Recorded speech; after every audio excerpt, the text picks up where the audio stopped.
Events take place in the dark on the estate of the Grand Duke of Creto. A young girl with long brown hair knocks on his lordship's office, but without waiting for an answer, she enters the room. The main character introduces herself to the man as Mirabel, and that she is a private mercenary who is ready to fulfill any of his requests. The man tells the girl that her reputation precedes her. She has outstanding skills and zero tolerance for failure in completing tasks. The Duke adds that he is well aware of these facts, but the task he has prepared for her is not the one she usually undertakes. He hands the mercenary a photograph of a certain girl and says that his business is very important, so he is forced to ask her for help. Mirabel saw a girl in the photo who looked remarkably like herself. His lordship, meanwhile, says that this is his daughter Cornelia, and he wants his subordinate to go in search of her. The main character can barely contain her surprise that a man gave her such a task. She assumes that the Grand Duke is completely unaware. A woman named Cornelia is Mirabel's mother.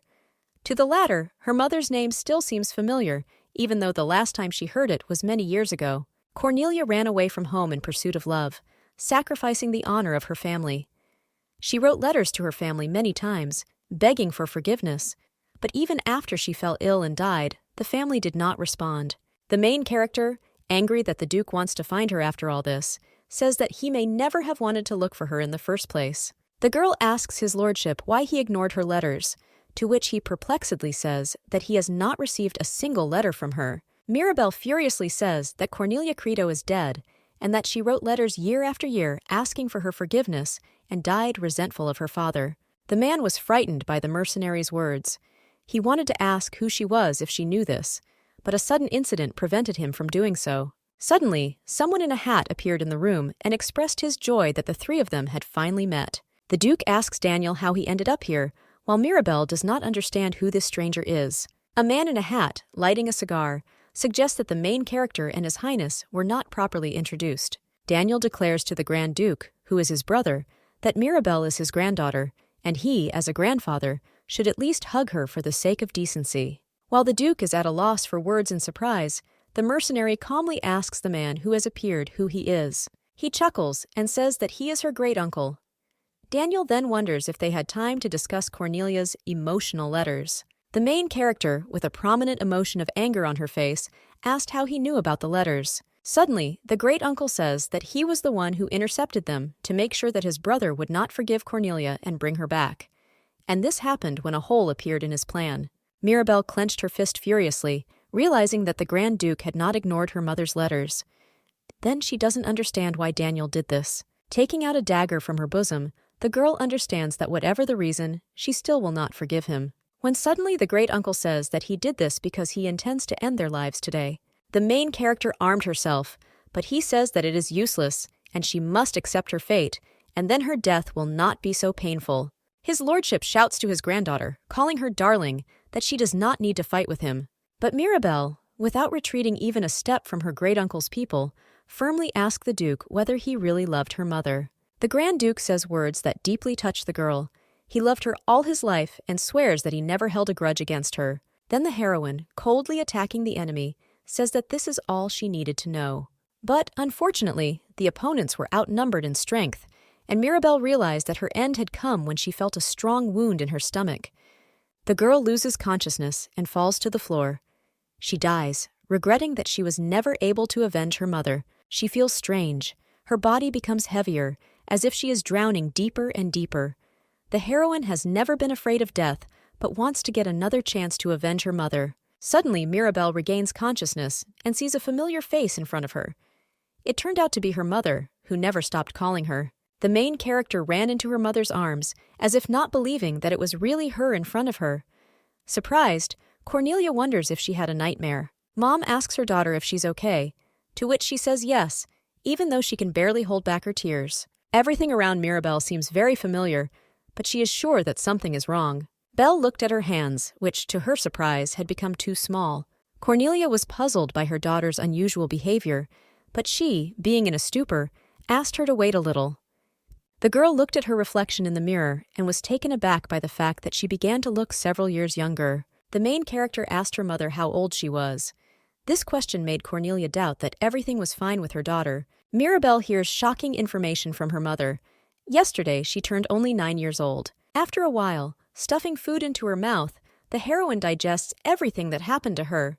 She really died, but returned to childhood when her mother was still alive. Eating pieces of the dish, the girl cannot understand who or what brought her back in time, but she decides to use the chance to change the future. First, Mirabel needs to find a way to cure her mother, because there are only a couple of months left before she passes away. Chewing her food, she continued to think that in her previous life she had already seen her mother die, but she vowed not to let this happen again. Remembering the Grand Duke, the girl decides that even though she never had the chance, she still intends to take revenge. But the goal of her revenge changed from His Highness to Daniel, as she remembered the sincerity in her grandfather's eyes when he asked to find his daughter. Inspired, Mirabel decides to take the chance and change the future by curing her mother and achieving justice for her great-uncle. Bella should first meet the Grand Duke. She asks her mother if she is busy today, to which she says that she planned to stay at home. Then the heroine remembers that her mother seemed to tell her that she had a grandfather, to which Cornelia, shrugging her shoulders, says that this is so. The girl gently takes her mother's hand and asks if they can go visit him today. In response, Mirabel hears disappointing words. Cornelia doesn't know if they can do this, since he still hasn't forgiven her or accepted her into the family. When it got dark outside, the heroine got ready to set off alone. She has time before the caravan departs for the capital. She must find the right cart before the merchants arrive. For her, moving around secretly is not a problem, since in her past life, after the death of her mother, she had to survive on the streets, avoiding other vagabonds. Suddenly, Mirabel notices a cart with cargo in which she assumes she can hide. The girl deftly sneaked into it and hid her head with her cloak so that no one would notice her. The heroine was able to breathe a sigh of relief when the people checking the carts did not notice her. Suddenly, Mirabel felt as if something had touched her, after which she heard a strange sound. She thought it was an ordinary rat, but the girl could not contain her surprise when she looked out from under her cloak and saw that there was someone else in the cart besides her. Opposite her was a boy with white hair and blue eyes, who puzzledly asked the main character who she was. The girl stared in amazement at the unexpected guest. She assumed that he was most likely hiding, just like her. Mirabel then reminded the boy that he should introduce himself first before asking a stranger who he was. He, with a prominent blush on his cheeks, said that his name was Jeffrey Coleman. From her past life, Belle remembers that Jeffrey Coleman is the most famous mercenary on the continent. The guild he founded was said to be the most powerful, to match the level of the Order of Reina, the Imperial Order of Knighthood. Moreover, he was the strongest person, rightfully bearing the title King of Mercenaries. Jeffrey was not only strong, he was also famous for his reliability. He was also valued for caring for others. When the main character was a mercenary, he wanted her to join his guild. While Mirabel is overjoyed at knowing who he is, Jeffrey asks her to tell her his name since he already said his. The girl asked the boy for forgiveness and introduced herself as Mirabel Hale. The main character told the guy the name given to her by her parents. It is also her real name. Jeffrey Coleman complimented the girl, saying she had a wonderful name. Mirabel was surprised at this at first, but then replied that it was so. Jeffrey asked the girl why she was hiding here. She replied that she needed to get to the capital, although she secretly believed that she should have asked this question first to the future King of Mercenaries. The boy argued his reason like this. He is hiding from the guards who are pursuing him. The heroine was surprised that such a small boy was looking for a guard. The fugitive was slightly angry that Mirabel called him a little boy, although he looks older than her. The girl remembered that Jeffrey was 2 years older than her. She had already forgotten that she was not 26 years old, as she was before her rebirth. Belle said she took back her words and asked her friend for forgiveness.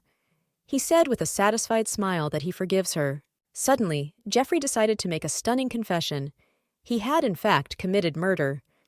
The boy says that a man named Gaiman from the Reconnecting estate, his parents took money, but could not return it, so he beat them to death. The orphan child told the guards about everything, but they accused his parents of not having borrowed the money in the first place. Then Gaiman came to Jeffrey when he found out that he dared to tell the guards about him. The man did not expect such payment for saving the child's life. The rich man grabbed the boy by the hair, telling him that for such behavior he should join his parents. Jeffrey says it was at that moment that he decided to take control of the situation. Mirabel asked for forgiveness because it was probably unpleasant for him to talk about this topic. But he said that everything was fine, because he had taken revenge on Gaiman. Then the guy asked his friend why she was going to the capital, and Belle replied that she needed to meet her mother's father. Jeffrey asked if her mother knew about this, to which she said that she did not even ask her permission. He was so surprised by this that he immediately ordered the heroine to go back, because she couldn't even imagine how worried her mother would be. The main character grinned, because her interlocutor was absolutely right. She says her mom will definitely be worried. However, Mirabel cannot afford to lose her mother a second time. She knows what she's doing because she can't just let her go. Jeffrey broke the silence between them by asking if this trip was that important to her. With a blinding smile, the girl replied that, of course, the trip to the capital was a very important task for her. The boy seemed charmed by her smile, and he replied that then there was nothing wrong with it. He hopes Belle arrives safe and sound. The heroine playfully patted Jeffrey on the head and thanked him for his excitement and understanding. He asked her to stop mocking his hair. While the guy was trying so hard to stop his girlfriend's touching that he turned as red as a tomato, his stomach decided to let out a hungry growl. Mirabel asked if he was really hungry, to which Jeffrey said that the sound was not made by him, but by the squeaky wheels. The main character assumed that her friend was really very hungry, after which she remembered that she had taken some food with her for the road. She handed the boy the potatoes, but he was worried about her. Belle told him not to worry, because she had brought 3 more of them with her. She orders her starving friend to eat. Looking at Jeffrey, the girl understands that if the future does not change, then in the future he will become a successful mercenary. The heroine believes that it will be better if he eats and sleeps now, because in the future he will be hungry a lot and not sleep at night. Suddenly, Jeffrey, looking at the food he was given, began to let tears fall from his eyes, after which he thanked his friend several times. After a while, the boy makes a promise to Bella that he will definitely repay her for these potatoes, but she said that everything is fine and he doesn't need to worry so much. But he said that this was not so, because his parents had to borrow money from Gaiman because he always complained about hunger. Extending his hand to his friend, Jeffrey adds that he no longer wants to be in debt for food, even if it costs him his life. Taking Belle's hand, he says that he would have starved if she had not helped him. The girl decides to meet him halfway and expresses the hope that in the future he will repay her doubly. The boy smiled enthusiastically and said that he would try his best to do it. 3 days later, Jeffrey helps Mirabel get off the carriage because they have already arrived at their destination. A couple, running through the city streets, rejoices that they have actually reached the capital and no longer have to run. Before going their separate ways, Jeffrey thanks Belle for everything and asks her to promise him that after meeting with her grandfather, she will return home, because her mother is probably very worried. The main character again patted her friend on the head and called him a good boy, which again outraged the boy. Mirabel says that this concerns him too and asks him to take care of himself. She hopes that someday they will meet again. But before Belle had even taken 2 steps away from Jeffrey, the latter again shouted out his promise that he would definitely repay her for the potatoes. The heroine smiles and says that she understood everything. She reminds him about the rest of the potatoes that she shared with him, and he says that he won't forget. After saying goodbye to Jeffrey, Mirabel thought about what she was firmly convinced of, no matter when or how, but one day she would meet him again. Approaching the guard who guards the gates of the palace, the girl understands that then she must definitely do what she came for. Addressing the guard, the main character says that she would like to ask for a meeting with the Grand Duke Credo. But the guard first decides to ask a question that in his opinion is meaningless, namely, from which noble house the young guest comes. She replies that she is not from anyone, but assures that she really needs to meet His Highness. The guard asks the little girl to forgive him and says that the Duke is now busy with state affairs, and she should have made an appointment in advance. Suddenly, the Grand Duke himself appeared from behind Mirabel, and in a menacing tone asked if they had any problems. While the subordinate brought the Duke up to date, the main character immediately recognized who this stern voice belonged to. Hearing from the guard that he was just about to take the girl who had come to him back, the man praised the guard for his good job and hurried away. But suddenly, Mirabel shouts out the name of the Grand Duke's daughter, Cornelia Credo, from which he instantly freezes. Belle, driven by the fact that her mother urgently needs help and does not have time to explain, says that her mother's name is Cornelia Credo and she needs help. His Highness stood intimidatingly in front of the young guest and asked if she knew whose name she had just spoken. The girl says that she knows that she is his missing daughter, and her mother told her this. She invites the Duke to meet with her himself if he does not believe. Even through the tears leaking out, she continues to say that her mother lives in the village of Delphia, and they can get there in 3 days by cart. Belle begs the Grand Duke to hurry up because Mom is very sick right now and needs help urgently. Her tears fall to the ground. The heroine thought that she would not cry anymore, but the thought that she could lose her mother again stirred up these emotions in her. Thinking that she was ready to do anything, even kneel and beg, if only His Highness would help her, Mirabel did not even notice how the Duke's hand gently touched her head. Sitting down on the child's lap, Mr. Cretan said that in this case he would not make her mother wait long. To find out if Mirabel is telling the truth, the man asks the servant to change his schedule. He obeys the order and says that he will prepare the carriage. The Duke tells the girl, calling her his child, that she may be tired of traveling, so they will leave when they finish preparing. While the carriage is being prepared for the journey, the main character spends time in the company of the Grand Duke at a luxuriously laid table. The man admits that he may seem insincere because he doesn't even know where his daughter is now. But as a father, he tells his guest that all parents in the world want their children to live happily. He is sure that this is what her mother is praying for now. Mirabel assumes that this man knows how she feels right now. She blames herself for leaving her sick mother and enjoys a rich dinner. However, looking at the Duke, the girl is sure that he still does not believe that her mother is Cornelia Creto. However, this is understandable. Many people have appeared who claim to know where the missing daughter of His Highness is, and each such false visit tore his father's heart into pieces, which is why now he is no longer able to trust people. But Belle is sure that his words that he always prays for her happiness were sincere, even though Cornelia abandoned him in the pursuit of love. The main character decides to eat because the Duke is right about something else.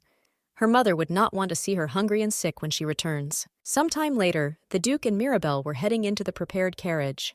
The man elegantly allowed the girl to get into the carriage first, holding his hand for her. She thanked his lordship.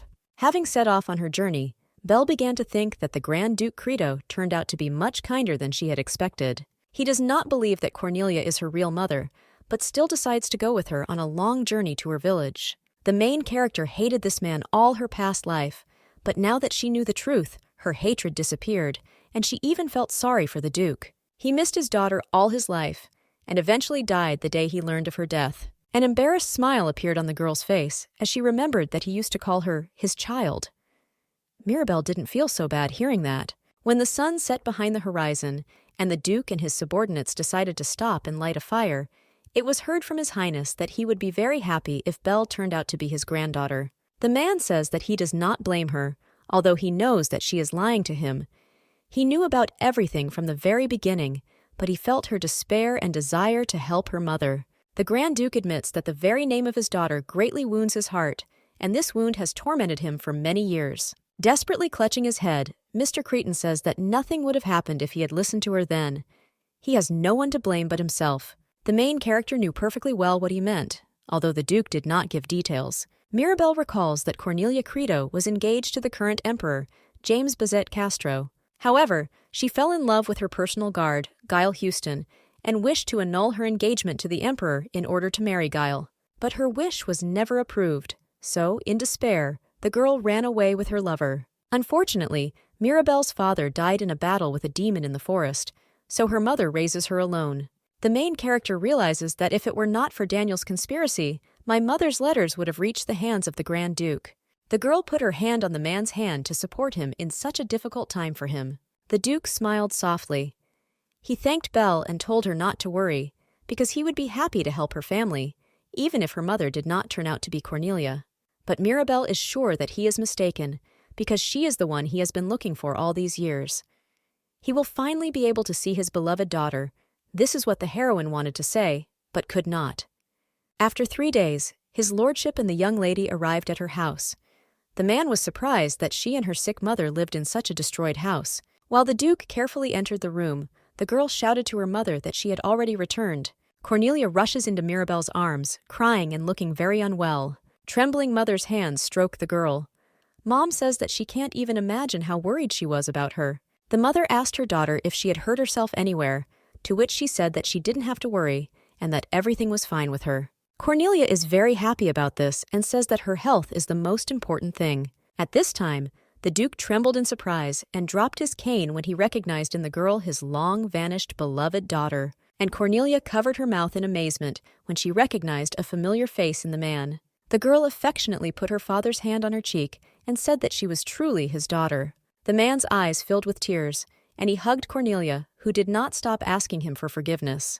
When the family sat down at the table, the Grand Duke irritably asked his daughter why she was alone in the house, alluding to her husband.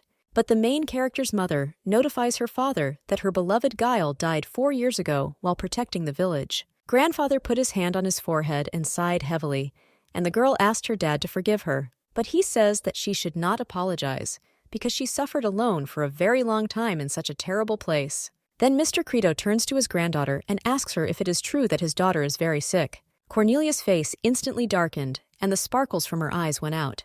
She said it was true. The Duke sadly says that in this case, she should have come to him right away.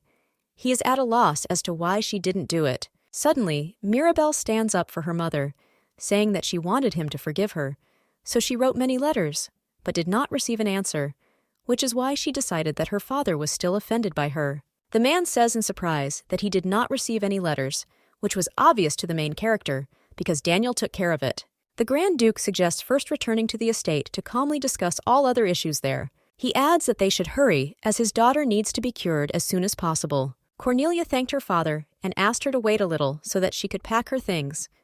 The Duke asked her not to strain too much. After some time, Lady Creighton asked her daughter to come to her. The girl thanked Mirabel for bringing her grandfather to her, because she was very worried about her mother.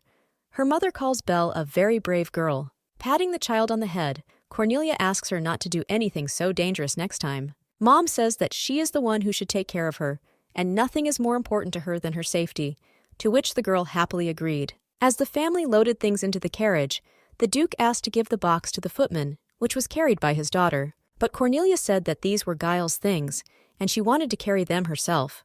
They weren't that heavy anyway. The father allowed his daughter to carry the box herself, for which she thanked him.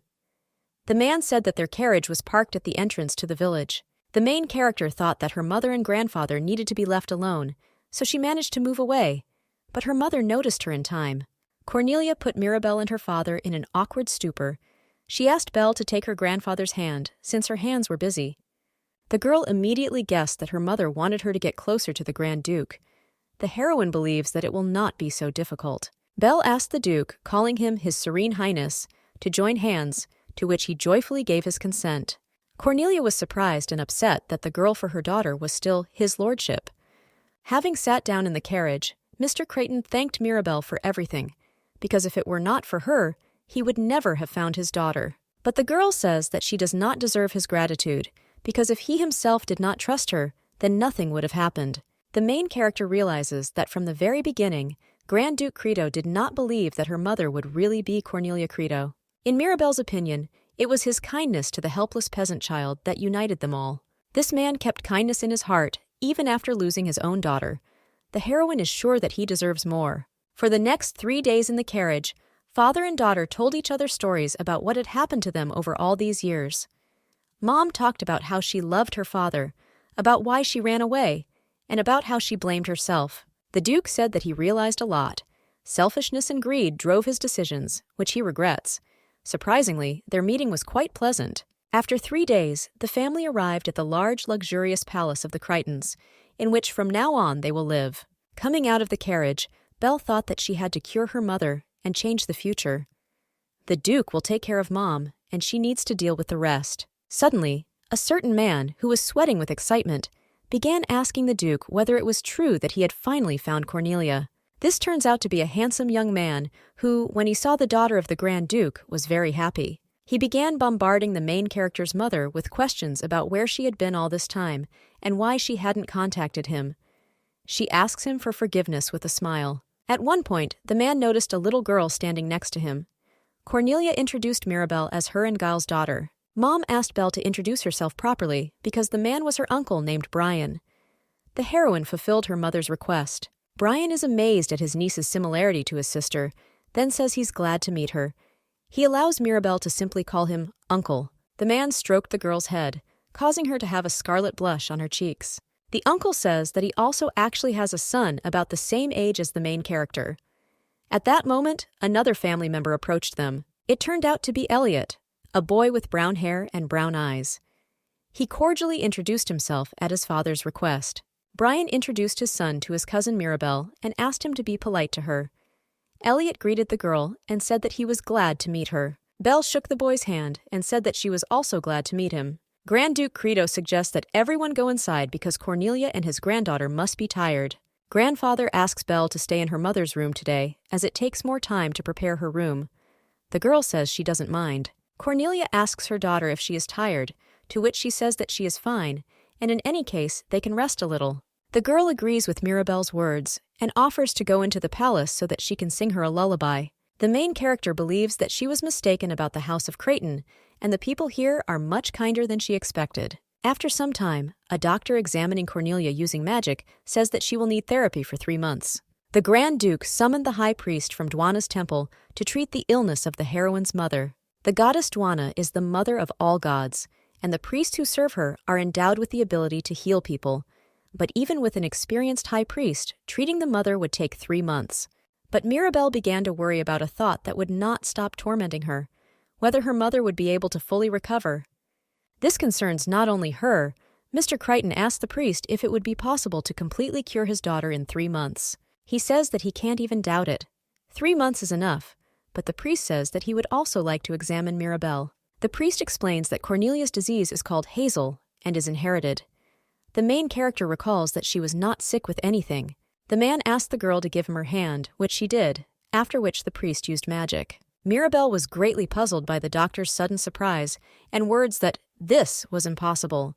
To everyone's surprise, the priest says that the main character has no signs of illness. On the contrary, according to the man, she is endowed with the ability to use her magical powers. The doctor asks the girl if she has ever wanted to visit the temple, since she can use the power sent to her by God. Mirabel suspects that something changed in her when she traveled to the past, because she had never experienced anything like this before. The main character asks the priest if this means that she, like him, can heal people and can even cure mother. He says that her mother's disease is quite rare and difficult to treat, but he is confident that one day she will be able to cure it. Mirabel realizes that if only she had this ability earlier, she would never have allowed her mother to die so helplessly. Clenching her fist to her chest, she swears to herself that this time she won't let her mother die. Bel promises His Holiness to visit him soon, which he is very happy about, and says that he will be waiting for her in the temple. Sitting at the dining room table, the Duke expresses his joy that his daughter's illness was curable. He is supported by Brian, who was already preparing for the worst when the family took a long time to go to breakfast. His Highness says that this is all thanks to his granddaughter, but she seems not to pay any attention to her grandfather's words. The girl is more worried about Elliot, who has been staring at her continuously for a long time. The next moment, Mirabel calls out to her uncle and asks how she slept last night. She says that she felt very comfortable. This consoles the man. He asks his niece to tell him that she may not like it. Belle agrees with him smilingly, but in fact, the expression on Brian's face makes her feel uncomfortable. Brian, known to everyone as the Iron Duke, is callous and indifferent. But what was worse was what she saw during the expedition to exterminate demons. Mirabel still remembers his eyes, full of cruelty when he dealt with all the demons. But now, looking at the heroine's face, Brian says that she looks like his sister, and that the girl is very smart if she herself got to the Crichton Palace. The uncle praises the girl like a chatty old woman. The man says that he would gladly show off such a niece to the whole world. But suddenly, his mood changes to something gloomy, after which he tearfully asks Mirabel if it's hard for her to communicate with him. She gives an ambiguous answer, and Brian says that this is not surprising, because she did not even know that she had an uncle. He suggests that everything is too unexpected and frightening for Belle now. The man admits that all the children in the area run away in fear when they see him. He tries his best to be friendlier, but it doesn't work. Mirabel says that there is nothing wrong with this, although in fact she can already imagine how the neighbors' children screamed in fear. The heroine says that it's all about his emotions, which need to be worked on. Cornelia supports her daughter by saying that she always told her brother this. The Grand Duke asks his son to stop because his granddaughter has suffered enough, although Belle believes that her uncle is not to blame for anything. And Elliot tells Dad that because of his gloomy expression, Mirabel lost her appetite, which is actually true. The main character declares that everything is fine with her. She's just trying to get comfortable in a new place and will get used to it over time. Brian thanked his niece for taking his side. He advises her to immediately contact him if someone threatens her. The man's face darkened again. He promises to kill anyone who dares to offend Belle. Elliot reminds Dad again that you can't comfort someone with that face. Brian reminds his son that he is waiting for him at practice today. He was surprised because he thought that she was not there today. His dad says he was wrong about that. This dialogue made the main character laugh until she cried. Although she is not yet accustomed to the surroundings here, the people here seem kind and caring to her. Calling his granddaughter beloved, which was not entirely customary for her, the Duke asked her to tell her what she wanted. The grandfather says that he never had the opportunity to pamper his beloved granddaughter. He missed out on a lot, so he doesn't know where to start. He asks the girl to tell her what she dreams of. Nothing comes to Mirabel's mind yet. Her mother's illness will soon pass, but it's too early to think about Daniel. But suddenly, she remembers her friend Jeffrey and thinks it would be great if she could help him with something. The heroine knows that he will become the king of mercenaries on his own, but she does not want him to live all this in this life. Belle believes that if she helps him now, then perhaps he will return the favor in the future. The Duke called out to his granddaughter, who was deep in thought about something. She apologized and said that there was one boy whom she met on the way to the palace. Mirabel says that although they didn't talk for long, they became closer thanks to the conversation. The main character asks to help this boy because it looks like he is being stalked. The grandfather, with a sly smile, asks the girl to tell him his name or other signs that will help find him. Belle says his name is Jeffrey Coleman and is from Sharon. He is 2 years older than her, has silver hair and blue eyes. Grand Duke Credo was surprised at how young this boy was. The man promises to take care of this, and if everything goes smoothly, they will stop looking for him. Mirabel laughed enthusiastically and thanked her grandfather. She is glad that she can help Jeffrey in some way. The Duke tells Cornelia that they received a letter from the Emperor late last night. The father has no idea how His Majesty knew about the arrival of his daughter, but the latter asks her to visit him as soon as possible. The main character's mother immediately remembered the image of the Emperor and asked her dad if he meant James Bazet Castro. The girl gives her consent to the meeting because, according to her, James suffered terrible humiliation because of her, and she could not predict this. Cornelia says that she would like to visit the Emperor tomorrow, to which the Grand Duke promises to inform the Imperial Palace about her arrival. Then Lady Creighton once again asks for forgiveness to her brother and father for all the suffering she caused them. But the Duke says that there is absolutely no need for an apology, because they are immensely glad that she returned home safe and sound. Brian supports his father's words and says that if she wants, he will accompany her during her visit to the Emperor. Cornelia thanks her brother for his concern, but refuses his offer because she believes that this should only be between her and the Emperor. While snacking on a cake, the main character caught herself thinking that she was very pleased to see her mother smile again. Mirabel is then surprised by the wonderful taste of the tart, which is completely different from the ones she ate in her previous life. Cornelia asked her daughter if she liked the egg tart she was eating, and she said yes. This caused a mixed reaction from the Grand Duke. The grandfather waved his hand and ordered the servant to bring more egg tarts, which his granddaughter liked. The subordinate immediately began to carry out the order. Before the main character had time to utter 2 words, she was served 3 additional servings of egg tartlets of different variations. Mirabel wanted to tell the Duke that he shouldn't have done this, but he asked her to eat and enjoy. The girl was very surprised by the words of Mr. Credo. He promises to give her everything she wants. Belle happily takes a bite of her favorite sweet, never ceasing to admire how delicious it is. Sometime after breakfast, the main character and her mother look at the servants, who promise to prepare a dress especially for her. Sitting down in an embrace with her mother on the bed, Mirabel begins to realize that her dream is becoming a reality. Her mother is not dead. Belle believes that if she had gone back even further into the past, she might have been able to save her father. Cornelia tells her daughter that she is going to meet the Emperor today and asks if she would like to come with her. She says that she will gladly join her. Mom says that she is actually a little scared before the meeting, to which Belle hugs her as a sign of support and says that she will always be with her. The girl thanks her daughter and asks her forgiveness for not being able to do more for her. She promises to take care of herself from now on. Since Mirabel was too young to do anything when her father died, she vows to herself to do everything to protect her mother. Soon, mother and daughter came to meet the Emperor in his rich mansion. Immediately outside the carriage, they are met by a man named Tennervan. Cornelia says she's glad to see him again. Tennervan kisses the lady's hand and asks how she is doing. The girl says that her life is good.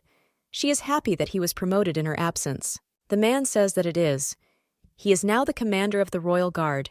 He invites the ladies to go inside because the Emperor is just expecting them. When Cornelia and Mirabel were at the entrance to the office, a subordinate informed the Emperor of their arrival. His Majesty ordered them in through the door. Before the doors of the room opened, the main character doubted that everything was okay with her mother. Mother and daughter entered the Imperial mansions and respectfully greeted the Lord of the Lands. But the Emperor suddenly tells Belle's mother that she is late. He was waiting for her in Vanessa's garden all the time, and is waiting for her there now. James asked the girl why she could not visit him even once. Mirabel guessed that this was the same Emperor who had been in love with her mother in the past. Cornelia says that if she had met him in Vanessa's garden, she would never have met Guile. The girl does not regret her decision, but she repents to the Emperor for the pain she caused. Looking at the man's trembling hand, Mirabel can confidently assume that James really was in love with her. As soon as His Majesty asked his former lover if it was her daughter with Guile next to her, the heroine immediately bowed in greeting. The Emperor said that it was not advisable for children to listen to their conversation, after which Cornelia asked her daughter to play outside until she returned soon. Mirabel agreed and quickly found herself outside. She thought that James seemed to value her mother and he would not do anything bad to her. Suddenly, a certain dark-haired boy bumps into the main character, who swears that she seemed to appear out of nowhere. While the maid is calming the boy down, the girl is surprised by his hair color. The young man who suddenly appeared from out of nowhere turned out to be the son of His Majesty, Prince Adrian Castro. Adrian asks the main character who she is, and says that she should be glad that he was not hurt in any way, although his clothes are now dirty. She greets him in front of him, wondering in her thoughts how cute the boy is and how similar he is to his father, but at the same time has a spoiled character. The maid tells the prince that the young lady in front of him is the granddaughter of the Grand Duke Creto. Adrian was puzzled by the fact that House Creton had another child besides Elliot. Just as she is about to leave, Mirabel asks the boy for forgiveness for bumping into him. She's very relieved that he wasn't hurt. But Adrian ordered her not to leave and asked who was in that room with his dad now. Belle clarified what problems he had. The prince says that in this reception room there is now a man who made his mother, the Empress, cry, and he wants to take revenge for her. The main character unexpectedly caught herself thinking that she perfectly understands what this child is feeling now. The Emperor and his old love are right now outside the doors of the reception room. It seemed that James had not yet fully recovered from his past feelings, which for the Empress, of course, was a complete nightmare. Belle realizes that Adrian came running here as soon as he saw his mother crying. She understands his feelings and considers him a good son, but too cocky. The girl says that her mother is in the room with the Emperor. Mirabel asks the prince not to worry, because her mother did not want to offend the Empress. Suddenly, the children's dialogue is interrupted by a woman's voice, which loudly calls out to Adrian. Both turned their heads towards the sound. The Empress with blonde hair and in an expensive, beautiful dress appeared in front of them. She tells the prince that she hoped not to find him here. Her Highness asks her son not to make things difficult for his father, as it would put him in an awkward position, but he says it was wrong to make her cry. The Empress pats Adrian on the head and says that she appreciates his feelings, but what he is about to do is not necessary. The girl was about to confess what really upset her, but she noticed another child next to the boy. Mirabel introduces herself. Then Her Majesty asked the girl if she was waiting for the conversation to end. She invites her to come with her and wait over a cup of tea. The main character assumes that she is like an eyesore for her, but still extends her hand to the girl and agrees with her proposal. The Empress says that Mirabel has her mother's appetite, as she also loved to eat a lot of sweets. The girl thanks the lady for the treats. While drinking tea, Belle thinks that Adrian is the same as Elliot, but a little different.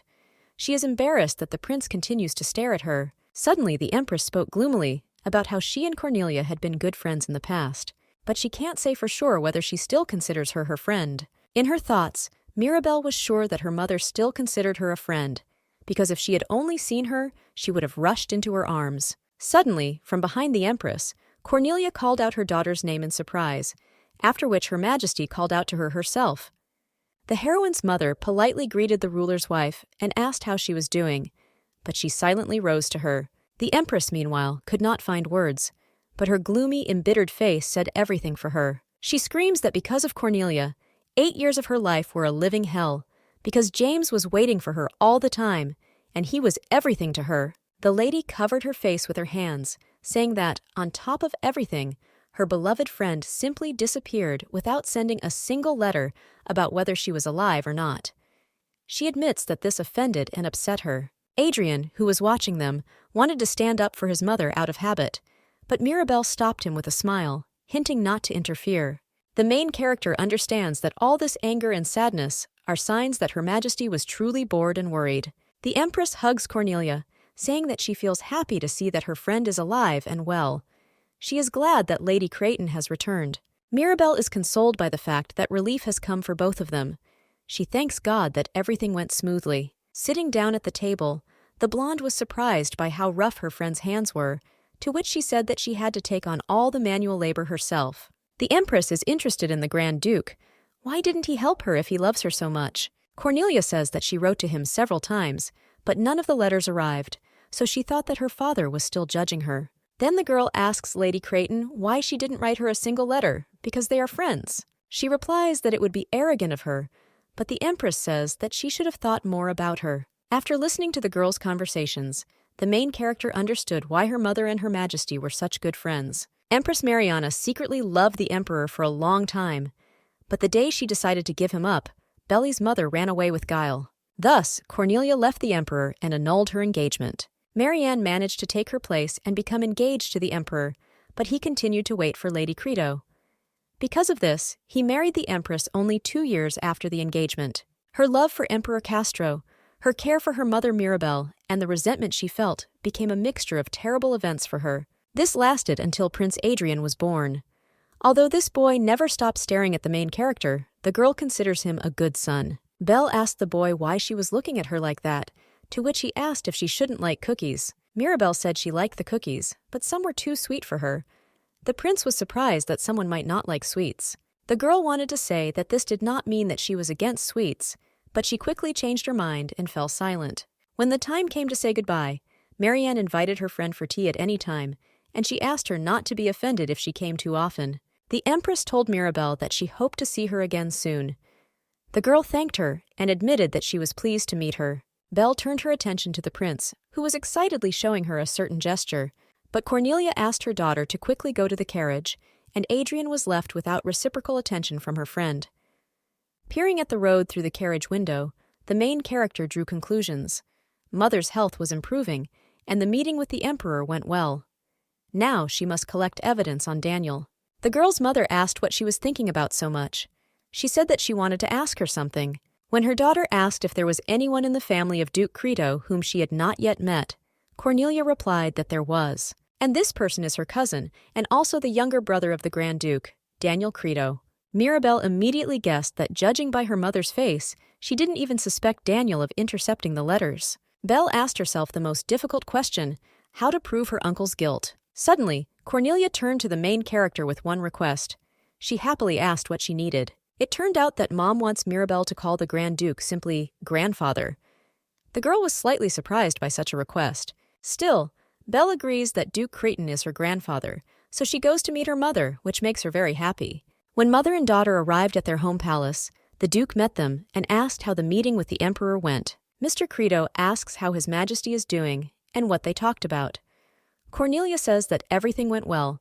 They talked about what happened in the past and how they felt then. The Grand Duke was glad that he could finally relax. The heroine's mother reminds her father that Uncle Daniel promised to return last year, and until then they can rest a little, to which he agrees. Mirabel wanted to say something to Mr. Credo, accidentally almost calling him Grand Duke as usual, but she corrected herself, saying that she wanted to talk to her grandfather, so she asked her mother to go upstairs without her. The delighted man promises not to detain his granddaughter for long and will soon send her to her mother.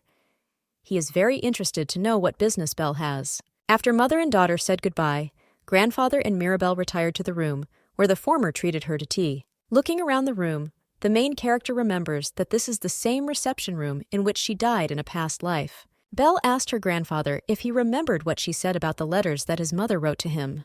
The Grand Duke says that he remembers these letters in which Cornelia wrote about her apologies. The girl explains that her mother sent at least 2 letters weekly, and some of them she sent through the Merchant Guild and others through mercenaries. About 20 pieces come out per year. She hints that it is strange that he has not received a single letter, but thinks that grandfather is unlikely to believe it if she tells the whole truth about Daniel. The heroine realizes that all she needs now is to arouse suspicion. She carefully thinks through what she will say to the Duke. She shares with her grandfather her worries that these letters could have been lost because someone strongly dislikes her and her mother. In fact, Mirabel does not feel fear for her great-uncle, but rather disgust. Because of Daniel Credo, her mother in a past life died of a completely curable disease. The girl had to bury her in the ground with her own hands, and this was the most painful thing for her. She had to keep her beloved mother buried under the cold, dark mud, but Belle promises herself that it won't happen again. The Grand Duke agrees that the situation is rather strange, but he believes that there is nothing to worry about because no one in the mansion wishes them harm. Realizing that there is no point in telling stories from the future, Mirabel asks her grandfather to sort things out. She thanks the Duke for listening to her. Mr. Crichton says that he is only happy about this. He asks his granddaughter to return to her mother and rest. Walking along the corridor, the heroine thinks that she has nowhere to rush yet, because only a day has passed since they moved into the mansion. She assumes that Brian is also unaware of Daniel. But Mirabel finds it difficult to imagine her uncle as an accomplice of the enemy. He is the rich heir of the House of Creton, and there is no point in him siding with Daniel. In addition, it seems to the girl that he is on fairly good terms with the Grand Duke. Belle, following logic, assumes that her great-uncle acted secretly, so no one from the family could notice his actions. In her opinion, it is not so difficult for him to carry out his plans, since he spends most of his time on the front line. Still, Mirabel repeats to herself that these are just her guesses. She noticed the palace's subordinates who had gathered to greet their guest. But suddenly, something happened that the girl did not expect. The servants, bowing their heads, greet her sworn enemy, Lord Credo. As soon as the main character noticed Daniel, the same anger with which she lived her past life instantly flared up in her. The man noticed the main character on the balcony and told his subordinate that he did not recognize this girl. The servant informed my lord that this was Lady Cornelia's daughter. Daniel is surprised by this because he didn't know his brother's daughter had a child. Mirabel realizes that he is lying because he knew about it from the letters.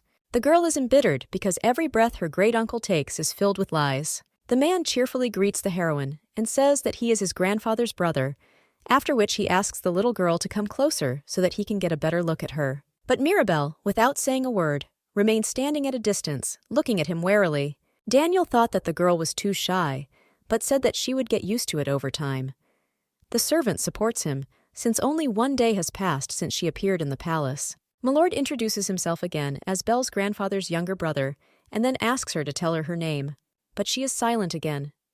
The heroine thought that he was behaving like any kind-hearted old man, and she would have fallen for it if not for the rebirth. She realizes that Daniel disarms people with his charm, and most likely, this is why Duke Credo never suspected him. Mirabel decides to pretend to be an innocent child, and with some embarrassment, asks the man if he is really her grandfather's brother, which he confirmed. The servant repeats to the little lady that the Lord is indeed her great-uncle, so there is no need to be afraid of him. The girl said her name was Mirabel. Daniel said that he was pleased to meet her, after which he reached out to her with his hand. The main character herself was surprised by what she did. The thought that this man could touch her made her instinctively retreat. The Lord laughed timidly and said that they should not rush to get acquainted yet, although now they would see each other much more often. Daniel said that he urgently needed to see her grandfather, so he asked if she knew where he was. She replied that she knew. Then the man asked the little girl to be kind and take him to him, because this is very important for him. The subordinate tells Mirabel that in this way the Lord is trying to get to know her better, so he advises her to fulfill his request. The girl clenched her hands nervously. She doesn't know what Daniel is up to. She doesn't want to do anything for him, but she can't refuse him without causing tension. Without a smile on her face, Belle agrees to the man's request and orders him to follow her. Walking down the corridor, Daniel says that Mirabel is different from Cornelia. She was sociable as a child. He wonders if the girl is getting used to the new environment, to which the servant said that she needs time. The Lord believes that Cornelia is lost because she lived poorly all her life and ended up in a mansion. In his opinion, she needs several months to get used to it. Suddenly, Daniel says that Mirabel has a pleasant face, and with proper care, she will have many admirers in the future. The man is glad that the baby's appearance will not interfere with her search for a husband. The main character is disgusted to hear such conversations. It is difficult for her to hear such outrageous things behind her back, but she needs to be calm as she must find the traitor and win the family's trust. She will reveal Daniel's plans, take revenge, and make him pay for everything. She has enough time, so for now she needs to look for hints in his words. Daniel, meanwhile, remembers that the son of the Marquis Bayev is now about 16 years old and says that a marriage with their house would strengthen the position of the House of Credo among the nobility. The servant supports the Lord, saying that Grace's house would welcome Belle with open arms for her beauty, but therefore there are many bad rumors about them. The men continued to list candidates for matchmaking, which gave Mirabel a feeling of disgust that she could not shake. The heroine finds it disgusting how Danielle considers potential suitors for a 9-year-old girl based on status and wealth. She realizes that she needs to restrain herself in order to gain her grandfather's trust. Milord continues to select candidates for her, which angers Belle even more. Suddenly, someone appeared on the way of the men and the girl, who was outraged by the words of his great-uncle. It turned out to be Elliot, who says that Mirabel is only 9 years old and, as far as he remembers, Duke George, with whose heir Daniel thought to set the girl up, has no children. The boy asks the man whether he really considers Duke Giorgio as a potential groom for the main character. The young master promises to give his grandfather a cure for dementia because he seems to have forgotten how old this man he calls the groom is. Daniel insists that he meant that Duke Giorgio could help in finding a suitable partner.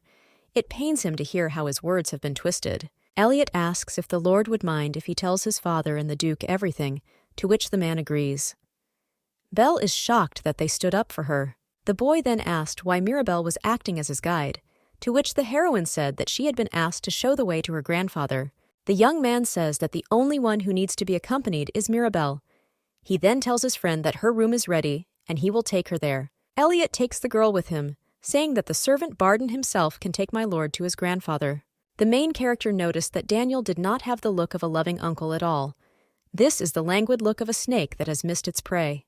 The young master and Mirabel arrived at their destination, where the boy presented the heroine with her new, luxuriously decorated room. Harriet asked if she liked her apartment, to which the girl, surprised at how soft the bed was, said that she did.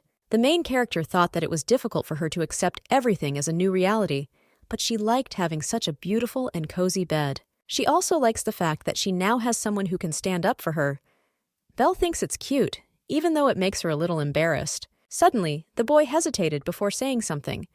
He warned that this was only his opinion, but he urged his friend to stay away from her great-uncle. The young man sat down on the bed next to Mirabel and asked her to at least avoid dialogue with Daniel alone, because the servants would not be able to help her. The boy then apologized for possibly scaring her, but she said that she really felt uncomfortable with him and was glad he stood up for her. Belle cannot believe that Elliot also became a victim of Daniel, because he is the legitimate grandson of the Grand Duke and the son of Brian. She can hardly believe that they would treat him badly. Since she is a child, she decides to ask her friend directly whether the Lord was mocking him. The young heir nervously scratched his cheek and replied that he and she were in the same boat. Mirabel asked if he meant marriage, to which he said that that's exactly what it was. Brian's son warily says that Uncle Daniel is so obsessed with this issue that he seems to be trying to get rid of them all. Elliot asked his friend if it was true that she was only 9 years old, to which the heroine waved her arms to the sides and smiled. Suddenly, Mirabel thought that children could really be offended by such things, but everything was clear to her because she was an adult in a child's body. But if she were an ordinary child, she would not have understood half of what marriages, engagements, and wealth Daniel was talking about. The girl believes that Elliot seems more mature to her than other children his age. Sometimes he is sharper than some adults. While the boy, blushing on his face, was talking about how the feelings of the newlyweds should be taken into account when concluding a marriage, Belle was struck by an unexpected guess. The main character asked her friend if there was a girl he liked. Although the blush on the young master's cheeks became even brighter, he admitted that he had romantic feelings for a certain lady. Mirabel happily said that she had assumed as much, then asked if she could inquire who the girl was. Elliot, with a pleasant smile on his face, says that his lover's name is Zenial Saffron. Suddenly, the young man jumps out of bed and excitedly says that he has to go anyway. He, wishing Mirabel to take care of himself, flies out of the room and slams the doors behind him. Belle was surprised by this, but thought it was very nice of him. The girl is sincerely happy for her friend, because in a past life, she heard that the lord of the house, Cretan, and Lady Saffron got married. Then she remembered that as soon as she appeared at the Cretan estate, she did not leave the feeling of awkwardness. But thanks to Elliot, she felt much better. After this, the heroine moves on to discuss a more pressing problem.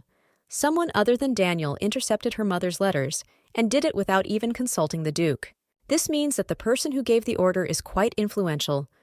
All these details point to one person, Steward Barden, who was expecting Daniel today. Judging by the way they talked to each other, it seemed that they knew each other, but this evidence is not enough, and so far the steward seems to be an ordinary worker. Belle suggests that this servant is not the only one in cahoots with Daniel. The main character sets herself the goal of getting to know all the staff. To some extent, Mirabel can understand why he did this with the letters. In the past, her mother broke off her engagement to the Emperor. This caused a rift between Creto and the royal family. Even if Daniel becomes Lord Cretan, the Imperial family will not interfere. The main character cannot predict for sure. Suddenly, the relationship between Creto and the Emperor will improve, thanks to the return of her mother. The House of Creto is plunging into terrible danger due to the pressure of his great-uncle, and the Emperor and the royal family come to the rescue. This would be the worst-case scenario for Daniel. Mirabel believes that he was not mistaken if it was for this reason that he intercepted his mother's letters. However, now my mother has returned home safely and has already spoken with the Emperor. The girl hopes that this thought will haunt Daniel at night. The heroine understands that he is not one of those who will sit idly by. He can get rid of the two of them under the pretext of goodwill. For Belle, this is all disgusting. She would have hit Daniel then if Elliot hadn't stood up for her. At one point, the young lady heard her maids outside the door, who notified her that her food was ready. The girl allowed me to enter. A nice girl entered the room, greeted her, and introduced herself as Kalina Clovet, but allows Mirabel to simply call her Kalina. The main character politely greeted her, calling her by her full name, but she again reminded her that she could call her not so formally. Kalina then introduced the lady to her personal maid named Anita Leopel. Anita said in confusion that she was honored to serve Mirabel. Kalina said that she would also be with the lady, but Anita would still be her main maid. Belle thought the new subordinate was nice and said she was glad to meet her. After a while, when the main character was walking along the corridor, Uncle Brian called out to her and asked if she was heading to the dining room. The man praised the girl for accompanying her mother to the Imperial castle, after which he asked if anything had happened to her there. Mirabel did not understand the question and clarified what he meant, to which Brian shyly asked her to forget about what he was trying to ask. The uncle shyly covered his face with his fist and asked if he could accompany her to the dining room. The young lady is amazed that a man who has destroyed many demons has difficulty talking to a little girl like her. Brian took his niece's silence as a refusal, so he sadly said that she didn't need to force herself, but she cheerfully grabbed his hand and agreed. They were simply walking along the corridor together when suddenly the heroine noticed that the Crown Duke was welling up with tears. Belle asked what happened, and he, picking up a handkerchief, said that he was very glad that he had such a wonderful niece. The girl is glad to know that after so many years of struggling alone, she now has a reliable family. Continuing the walk, holding hands with her uncle, everything seems even more beautiful to the main character than she ever could have imagined. Brian asked his niece to tell her about who she met in the Imperial Palace, and she said that she met the Emperor himself, who wanted to talk to her mother alone. Mirabel adds that she met the Prince and Empress, who said that she and Cornelia were good friends. The girl asked if it was true. The man says that this is the honest truth, and Marianne was more shocked than anyone else when she learned about the disappearance of her friend and her lover. The heroine understands that her mother was dear to the Empress, and Brian expresses regret to Marianne because she suffered a lot because of them. Then the uncle, mysteriously putting his finger to his face, asked his niece whether the prince had been rude to her and whether he had offended her. Mirabel remembers that Adrian himself plopped down on the floor and blamed her for it, and then sulked. But the heroine decides to let him get away with it, because, after all, he is a good son. She tells her uncle that nothing like that happened, which surprises him. Brian is relieved by this, but asks Belle to let him know if the prince disrespects her, since he happens to be his fencing coach. When the man said that he would take revenge on Adrian for her, the young lady's imagination immediately flashed to Brian villainously, forcing the prince to train. The girl was scared of this, and Brian adds that it could be not only Adrian, but also her other offenders. She just needs to let him know about it. Suddenly, the main character, as if with a snap of a finger, remembered that she really needed help now. Mirabel makes an unusual request to Brian. She asks him to train her in swordsmanship, based on the fact that her skills as a mercenary were simply instinctive, habitual methods of survival. She thinks that if she learns from a skilled swordsman like Brian, she will be able to reach the heights and maybe destroy all of Daniel's people. Uncle says that wielding a sword is a difficult art, and it will be more difficult for her than it seems. He asks if she is sure of her desire. He warns that although he is her uncle, he will not feel sorry for her during training. Mirabel says with great confidence that everything is fine.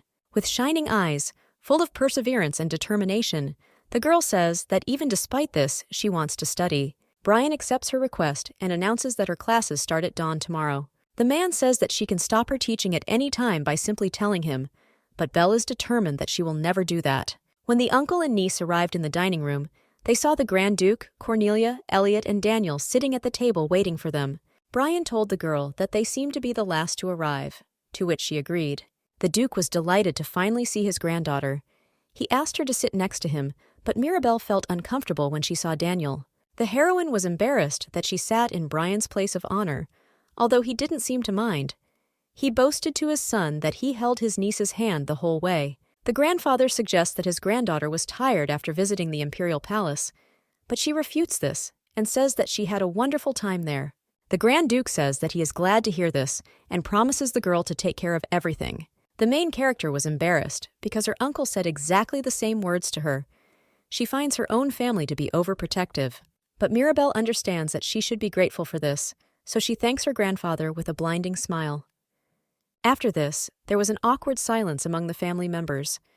The girl called out to the Duke, puzzled. It turned out that the grandfather was so touched by his granddaughter that, like Brian, he shed tears. Belle assumed it was hereditary. Daniel laughed and told his brother that he couldn't suddenly change his character just because he had a granddaughter. He explains that people will be shocked to learn that the famously stoic Grand Duke Credo sheds tears. Looking angrily at the Lord, Mirabel thinks that he can charm everyone as much as he wants, but he will never deceive her. Having calmed down, His Highness asked everyone for forgiveness for his manners, after which he remembered that he must introduce Cornelia's daughter to his brother. But unexpectedly, Daniel says that they have already met. This puzzled the Duke, and he asked how this could be, and whether they already knew each other. Elliot intervenes in the dialogue between the men, and says that when his great-uncle arrived at the mansion, he asked Mirabel to be his guide. Daniel was alarmed by the words of the boy, who says that he asked for a child who spent only one day in the palace and barely knows how it works. The thoughtful man says that Belle was so charming that he decided to tease her in this way and asked her to accompany him. In his opinion, the girl is very smart and knew the road perfectly. The Grand Duke sternly asks his brother to be more careful because Mirabel has only been living in the palace for 2 days and could get scared and get lost. And 30 minutes later, the Duke, slightly intoxicated with wine, was already admiring how smart his granddaughter was because she had independently reached him from Delphi. The man, with trembling in his chest, remembers how she asked for his help right in front of the mansion and told him that her mother was Cornelia. The Duke says with charm that the main character is very brave, and this means that the blood of the Crichtons flows in her veins. Daniel happily supports his brother. Mirabel, awkwardly biting her fork, thinks that calling her brave was reckless, because she is anything but. The girl felt her mother put her hand on her arm. The young lady thinks that it would be more accurate to call her decisive. It is precisely this quality that she ascribes to herself, because she made an oath to herself that she would never lose her mother again. Daniel says that one day Cornelia's daughter will make an excellent Crichton, and with such nerves, she will be quite suitable for the role of the main Duke of Crichton. The Grand Duke says he likes the idea, although they should get to know the girl's character better, but she does show a lot of promise. Looking at her grandfather, the main character thought that she had never seen him in such a good mood. Pensively peering into the water in the glass, Mirabel believes that Daniel is only pretending and hiding his true evil nature. It seems to her that the Grand Duke trusts him completely, which is not surprising, because they have lived their whole lives together as a family. Suddenly, Daniel comes up with an unusual proposal. He invites his brother to organize a ball in honor of the return of Mirabel and Cornelia to high society. Grandfather says that this is not a bad idea, but they must first find out the opinion of the girls themselves, because from now on, everything will be as they wish. Cornelia says she doesn't mind at all, but she's a little worried about Mirabel because she's a sensitive girl. The main character understands why her mother is worried. As soon as the rumor spreads that they have returned, many will congratulate them and welcome them. But there will be just as many people who will start gossiping behind their backs, and Corneille is worried that her daughter could be hurt again. Belle suggests that this may be why Daniel proposed the ball. He wants to turn her into an obedient little puppet, but the girl is sure that everything will not be the way he wants it, and she would not have survived being a mercenary if such trifles had not frightened her. The baby tells her mother that she wants to go to the ball and that she will be fine, but she doubts whether she is sure or not. The Lord intervenes in the conversation and says that Cornelia needs to give her daughter a chance because it will be a good experience for her. The man is sure that the news of their return has already spread throughout the capital, and people will be upset if the Duke's daughter does not appear at the ball. Daniel tells his niece that these rumors do not only concern her, they can also affect Mirabel. Cornelia agrees with her uncle. The great-uncle drank contentedly from a glass of water when Cornelia told her father that the idea of holding a ball was good for both her and her daughter. His Highness says this is very good. He promises to tell the servants to prepare a flawless ball for the two of them. Looking at Daniel, the main character thinks that even though she knows that this is a trap, it is not easy for her to go for it. She believes that Daniel should not let his guard down either, because she swears to herself that everything will not be the same as last time, because now she sees right through her enemy. After some time, Anita, helping the lady get ready, tells her that she is probably excited since there are 2 weeks left before the grand ball. But Mirabel says she's not too worried about it. The servant praises her training outfit, and she says that she will be given a real one later. The maid then reveals that she is upset that she did not help the young lady get dressed, but Belle tells her that she can handle it herself. Anita says that the Grand Duke himself is overseeing the organization of this event. He says that the ball should be unsurpassed and colorful. According to the Duke, this was supposed to feed all the poor, and all people should enjoy it. The girl says that she is very sorry that all the employees have been busy with preparations for the ball since the morning, but the servant said that this is their job. Mirabel tells Anita that she shouldn't have gotten up so early to help her get ready for training, but the girl said that she should always be there. Finally, the ladies arrived at the training room, where they immediately saw Brian with his son. The main character is inspired by the fact that she will learn from Brian Creighton himself and is confident that she will become even better after his training. And as a nice touch, after she spends enough time with these two, she can tell for sure whether they are allies or enemies. If they are allies, then she can ask them for some help. Elliot greeted his friend, and she also greeted him with a warm greeting, elbowing the maid. Brian also greeted the girl and asked if she was feeling tired. She said no, and she was fine. The teacher warned Belle not to overdo it. Since today is the first day of her classes, the man decides to start with a warm-up. As he stretches his arms, he says stretching is the most important part of training and helps prevent unnecessary injuries, so you should always stretch. Uncle suggests that it will be even better if she warms up after training. He tells the student that from now on, she must stretch every day before and after training. Approaching the end of the warm-up, the man said that stretching causes a cheerful surge of strength, which the children agreed with. Brian then says he has to test her stamina and asks Elliot to join her. The boy suggests that they should run a circle. The main character accepts the task, and after the command begins to run with her friend. But before she had even run half the circle, she felt that she had lost her physical form, which she was not very surprised about. Elliot asked Mirabel if she was okay, to which she said that she was fine. In response, the boy cockily shouted to her that she could take her time and they would see each other later. But Belle accepted his challenge with a sly smile, for which teacher Brian praised her. Having completed the task, the girl stopped to catch her breath. The uncle asked if she felt bad, to which she replied that no. Elliot praised his friend. The man says she was fast for a newbie, but they still have a lot of work to do. He adds that they will start fencing when she is strong enough, to which Belle says that she will work on it. After this, Brian, making a terrifying grimace on his face, asked the student if she was ready to cope with everything. The little girl, who doesn't even seem scared by this, bravely says she's ready. He rejoices at this, after which he invites the students to start doing squats. Then the main character realized that Brian was not joking at all at that moment when he said that he would not feel sorry for her during training. When the training was over, the maid Anita saw her mistress sitting on the floor. She tried hard to normalize her breathing, which had become labored due to fatigue. The girl offered Mirabel a pillow to sit comfortably on, but she politely refused, saying that everything was fine with her. But noticing the displeased face of her teacher, the young lady immediately rose to her feet because she needed to stand while she had the strength. Brian says that from now on, they will repeat these exercises every morning to improve her stamina, and he thinks it will be difficult for her. The girl realizes that learning fencing requires basic stamina. In addition, her uncle spends time and effort training her personally. Belle understands that she can't let him down, so she tells him not to worry about her because she will cope no matter what. She bowed her head low and thanked the man for the lesson, which surprised him very much. Brian Creighton smiled, patted the student on the head, and said that she had done well today.